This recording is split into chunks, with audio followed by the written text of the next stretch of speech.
আৰে ল'ৰাহঁত এইখন অসম হয়। ইয়াত ডিগ্ৰী লৈ ৰাজনীতি কৰিব আহিলে নহ'ব। ইয়াত চোৰ ডকাইত ধৰ্ষণকাৰী হৈ জেলত থাকি অহা হ'ব লাগিব, তেতিয়াহে অসমবাসীয়ে আঁকোৱালি ল'ব। এয়া মই কোৱা কথা নহয়। এয়া 2026 চনত উদাহৰণ। পৰাজয় তেওঁলোক হোৱা নাই, পৰাজয় হৈছোঁ আমি অসমীয়া পৰাজয় হৈছোঁ।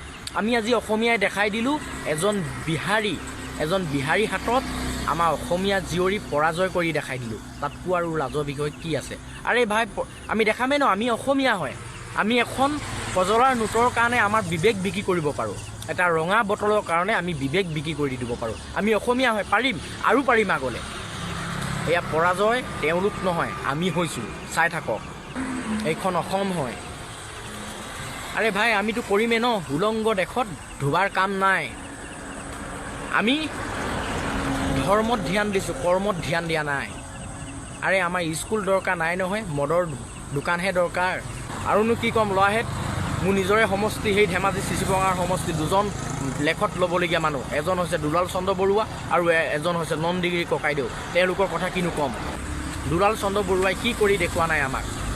আমাৰ নিজৰ জাতি মাটি ভেটিৰ কাৰণে দিনে ৰাতি চিঞৰা মানুহজনক আজি আমি পৰাজয় কৰি দেখালোঁ। নন্দিগিৰি ভূঞাই আমাক কি কৰি দিয়া নাই?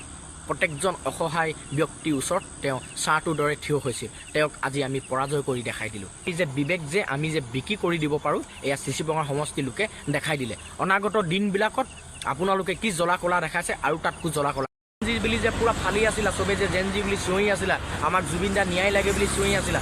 হয়, জুবিন দাক ৰাজনীতিলৈ আনিব নালাগে, কিন্তু সেই যে চিঞৰি আছিলা তোমালোকে আমি জেনজি হয় বুলি, ক'ত গ'ল সেই জেনজিবিলাক? আজি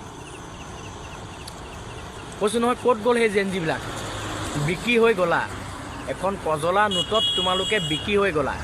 এয়া মই কোৱা কথা নহয়, সেয়া 2026 চনত তোমালোকে প্ৰমাণ কৰি দেখাই দিলা যে আমি যে অসমীয়া কিমান লোভী, আমি অসমীয়া আমাৰ বিবেক বিক্ৰী কৰি দিব পাৰোঁ দুটকামান টকাই আমাক যে মুখত চেলুটেপ মাৰি দিব পাৰে, সেয়া আমি অসমীয়াই প্ৰমাণ কৰি দিলোঁ 2026 চনৰ 4 মে' দিনাখনি।